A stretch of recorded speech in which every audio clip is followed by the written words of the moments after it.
So guys, it's week 8 and we're back to snow again in Sweden, so doesn't look like spring is coming after all, but let's go and see in the workshop what Patrick has been doing.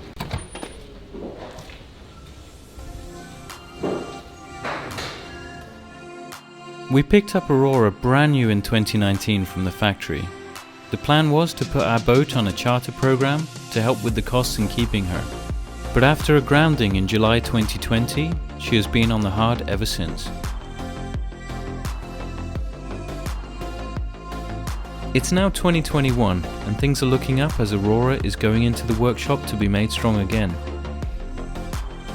Join me as I follow the guys at Plastskador and Montage and learn just how this type of repair is done by the professionals. Well, like I said, it's week 8 and Patrick has done a hell of a lot of work over the last few days again. He's got the keel back off again and he's finally fitted it permanently in place now.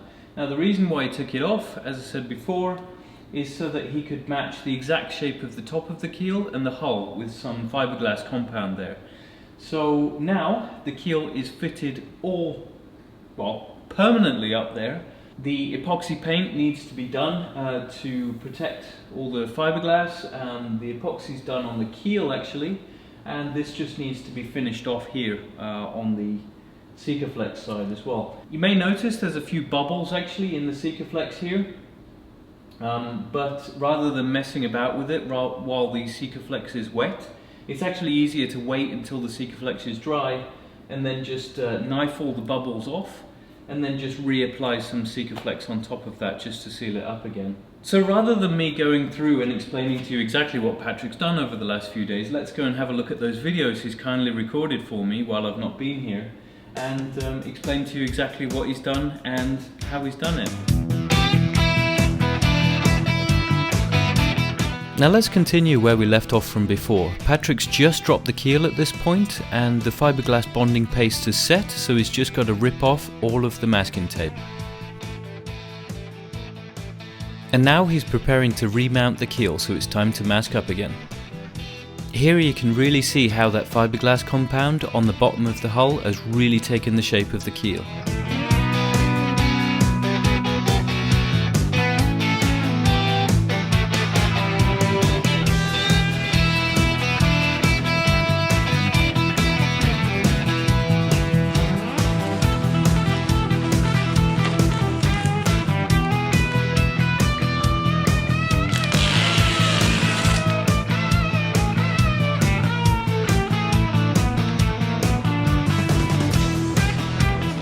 And now it's time for the Sikaflex 591. It's important to get a lot of it in there so you get a good squeeze out when the keel meets the hull.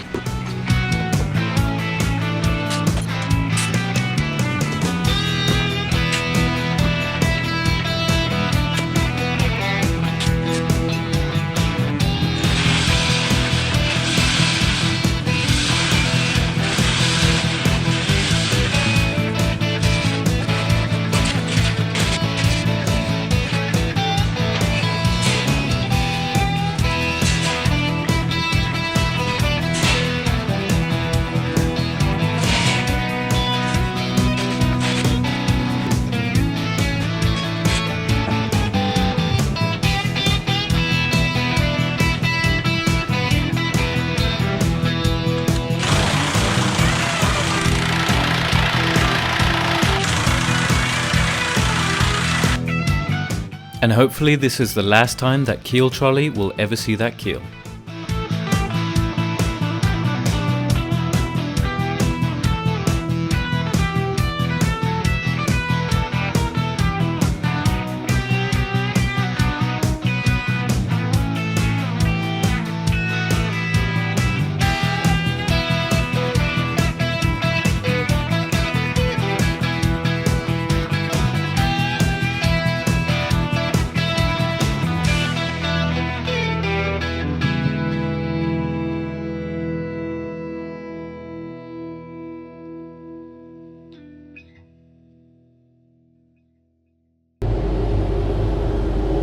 Beautiful, and the next thing to get started on was the keel.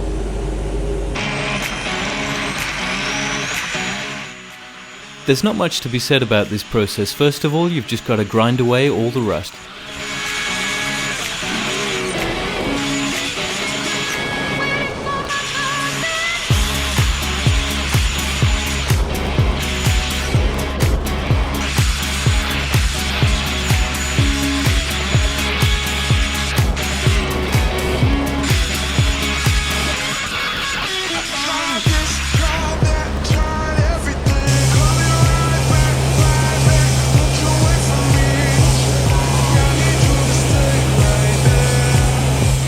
The next part is some good old sanding. This is so that the epoxy can get a good key into the edges so that it won't start flaking away.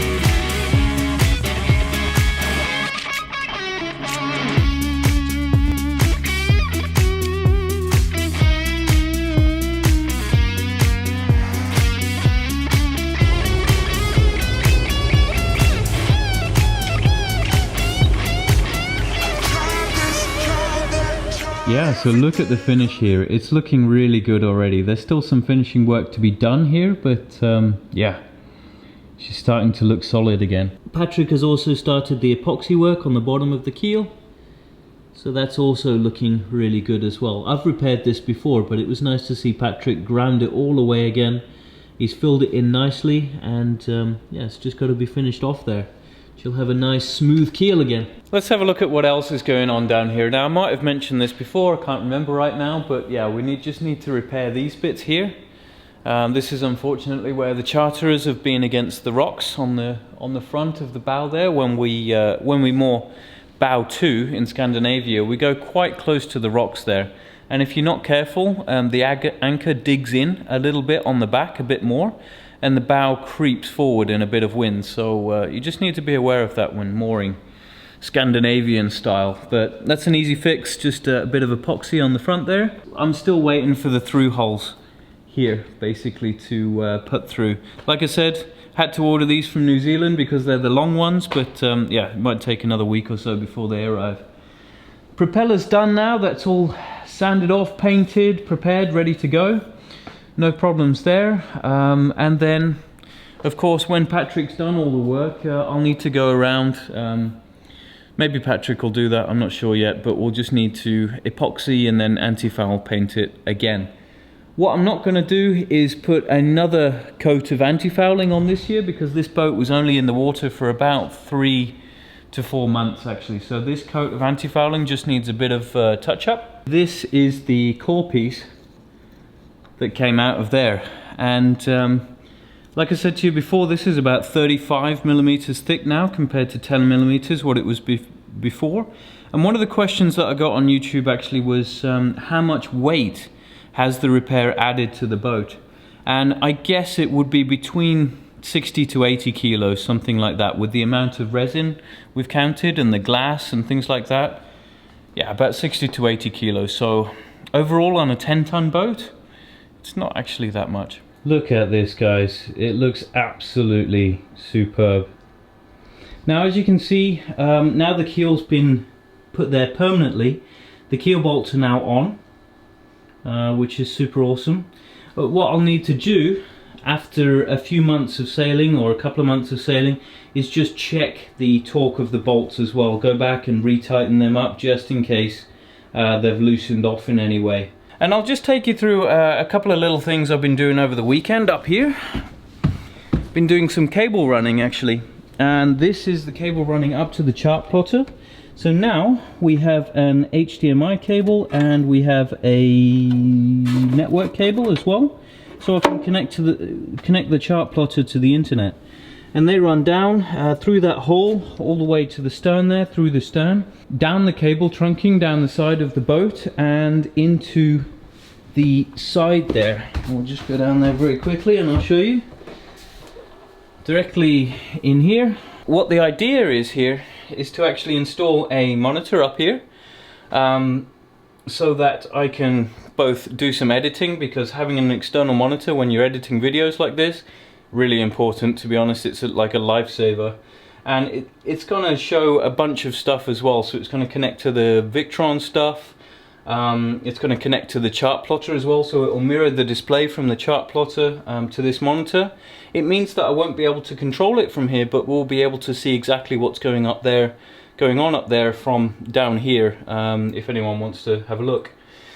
That's going to be a nice little upgrade, but I'm going to put the chart table back here now and just set a monitor up here that I know is roughly the right size, and we'll see how it looks, and I'll plan the install and try and find a monitor that's suitable as well. So when choosing a monitor for a boat like this, especially without a lithium power bank as well, we've got 320 amp hours on board in the battery, so it doesn't last an amazing amount of time. So first thing I need to be aware of is the power, right?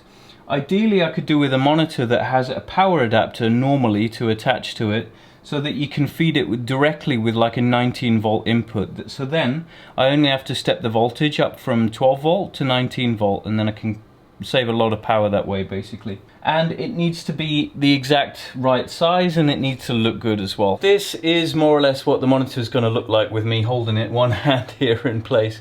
24 inch seems the perfect size. It's just coming to the edge there. It should fit nicely. We should be launching around the start of May or something like that.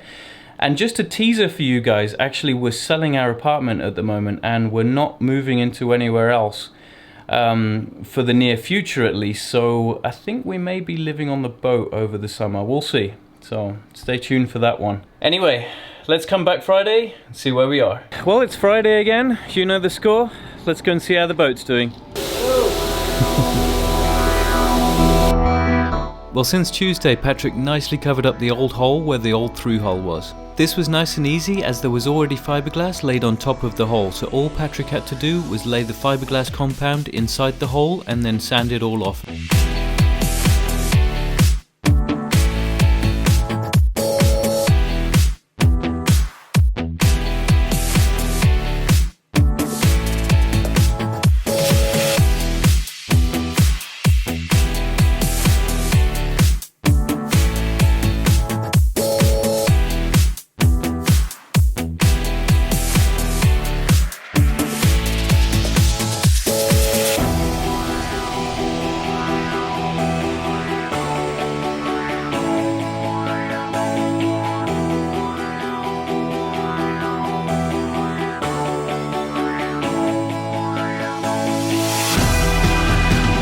Patrick is sanding here because he did multiple layers over different days. Usually when epoxy's tacky, you can paint multiple layers on top of each other, but if you leave it too long, you have to sand it.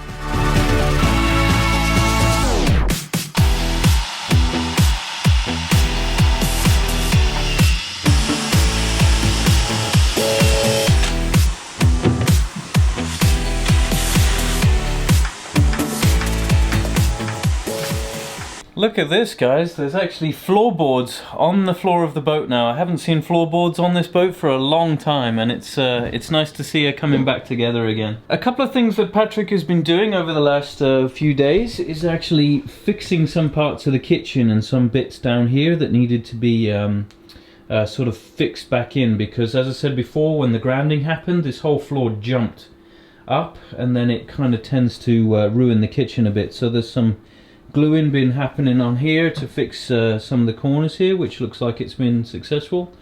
We've had to reseat the top cover on the fridge there. Generally at this point it's just fixing all the last bits and pieces. Now the first thing is actually making sure that all of the floorboards are really level and really bound in there. Now you can see on this one it's just a little bit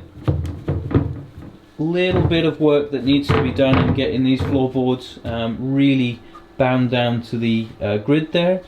Down here as well, you can see that there's tape actually applied under here so that the floorboards don't bind directly with the gel coat there, which is also a good thing to put down. The table actually broke away a little bit there and became really wobbly, so we're just fixing that down as well. Now one little struggle that we're having with the table at the moment, it's a minor thing really, is the fact that because Patrick has rebuilt the grid up there, it's actually higher now, so the table sits slightly forward. So Patrick is going to have to basically build it a little bit so that the table becomes level again with the boat, and it's quite an easy fix, so nothing really worth mentioning. Let's go and have a look downstairs and see what he's done there. Down underneath the boat you can see that Patrick has applied all the epoxy now, so that this is nicely sealed up and is ready for the anti-fouling paint to go on top. The same thing around the through holes as well. You can see the epoxy color has gone on here, and you can see that also he's filled in the old through hull there as well. So this new through hull is more or less ready to go when I get the through hulls from New Zealand. And you can see up here at the front as well, Patrick has kindly just filled this in with a bit of epoxy as well, so that it's nicely shaped again, and we can just paint over that with a bit of epoxy and anti-fouling also. Right now it seems like I've got a lot more work to do than Patrick has to do now. I've really got to get some of these projects done and pull my finger out and yeah, do some work on the boat over the next couple of weekends. We've come over the hill now, you know, we're on the downhill, and it's just the final touches that Patrick and me as well a little bit have to do to this boat to get her ready so we can sail again this summer. And my God, I'm looking forward to that first sail when Aurora is got all the mast on, all the rigging, all the sails ready to go. It's gonna be so nice. So let's come back tomorrow and see where we are.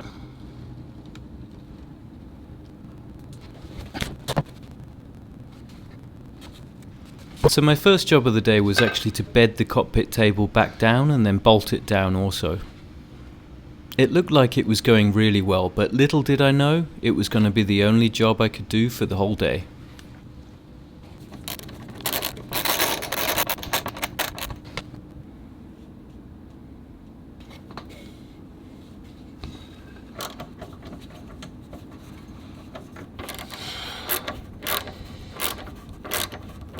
Well, just when you thought it was going smooth actually, I was just bedding the cockpit table down here and everything was going fine. I secured everything up and I put almost the last bolt in and it snapped, and I've spent the last 4 or 5 hours getting that bolt out, so I've wasted basically a Saturday just because I snapped one bolt, and it was my own fault really. It was a stupid thing, and it was getting tight and I kept tightening it thinking it was just a small obstruction.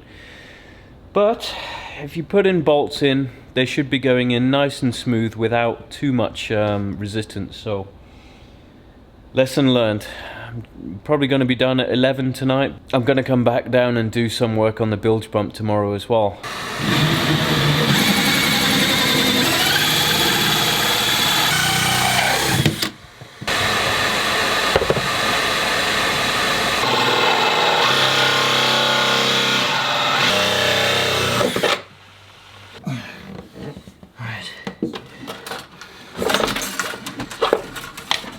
Back a bit, back a bit. Sometimes boat work is definitely a gym workout, I can tell you, and it's so frustrating. I need a small child, you know? Need to get a small child and grab one from somewhere just to get the hand in there and get this pipe. Ha ha ha! Yeah! Ha ha ha! We got you. We got you. Need some more. A little bit more. Woo!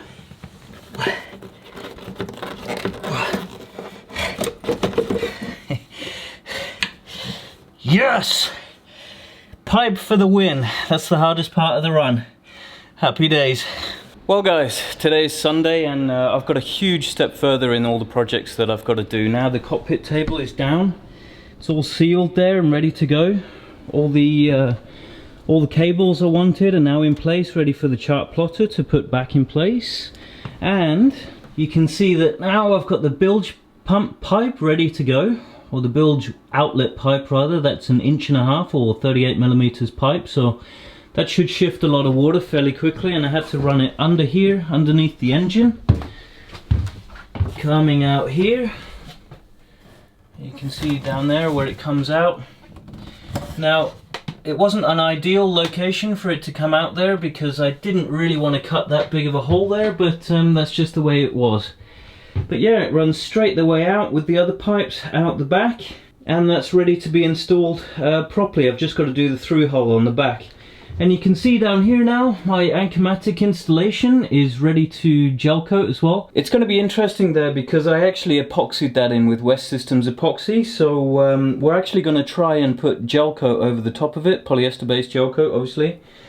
And West Systems claim that the gel coat will stick to the epoxy, so yeah, I mean, I trust them. But it would be an interesting experiment because, you know, it's generally frowned upon to put polyester on top of epoxy, so it'll be a good test anyway. We'll see how it goes. And you can see here exactly where the bilge pump pipe comes out there, and it's going to lead directly back into the corner there with a U-bend on top as well, so that the water can't funnel back into the boat. When the through-hull pipe comes into the hull, you put a U-bend on it and then come back down again, just so that the water can't come in and through and down into the bottom of the boat. Anyway, that's it for this week. Thanks very much for joining me in all of the Patrick projects and Chris projects this week. So yeah, if you like this video, drop us a like, and I'll see you next week. Thanks guys. See you later. Bye.